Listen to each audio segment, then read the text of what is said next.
হালাল রুজি উপার্জন করতে হবে, কঠোর পরিশ্রম করতে হবে। লাকাদ খলাকনাল ইনসানা ফি কাবাদ, লাকাদ খলাকনাল ইনসানা ফি কাবাদ। আমার আল্লাহ বলেছেন, আমি আল্লাহ মানুষকে দুনিয়াতে সৃষ্টি করেছি কঠোর পরিশ্রম করার জন্য। এই কঠোর পরিশ্রম করা হচ্ছে দুনিয়ার জন্য, মানুষের জন্য। হাসানা বলেন সুবহানাল্লাহ।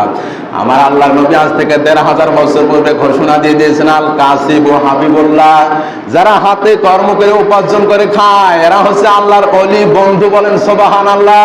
আপনি যে পর্যায়ে থাকেন, কোনো মন খারাপ করার কোনো উচিত নেই, কোনো কর্তব্য নয়। আমার মন খারাপ করার কোনো কারণে আসে না। আপনি যে পর্যায়ে থাকেন না কেন, আপনি কুলি মজুর হন, ভ্যান চালক হন, আপনি হাত দিয়ে মানুষের কামলা দেন, কোনো সমস্যা নেই।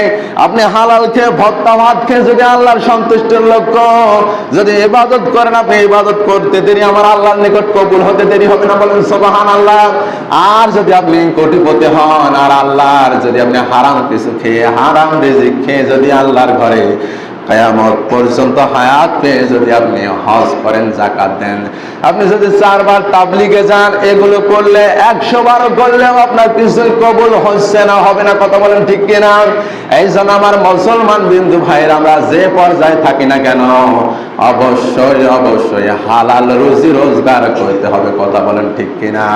হালালের পিছনে থেকেছিলেন আমাদের রাসূল, আর কঠোর পরিশ্রম করেছিলেন হযরত নূহ আলাইহিস সালাম। হযরত নূহ আলাইহিস সালাম এবং বিশ্বনবী মুহাম্মদুর রাসূলুল্লাহ, যত নবী রাসূল এই পৃথিবীতে এসেছিলেন, সব নবী রাসূল পরিশ্রম করেছিলেন। কেউ বসে বসে খাননি, তারা পরিশ্রম করে খেয়েছিলেন। কথা বলেন ঠিক কিনা? এমনকি হযরত দাউদ আলাইহিস সালাম লোহা পিটিয়ে কামারগিরি করে খেয়েছিলেন, বিশ্বনবী ব্যবসা করে খেয়েছিলেন, তারা সবাই পরিশ্রম করে খেয়েছিলেন, হাতে রোজগার করেছিলেন।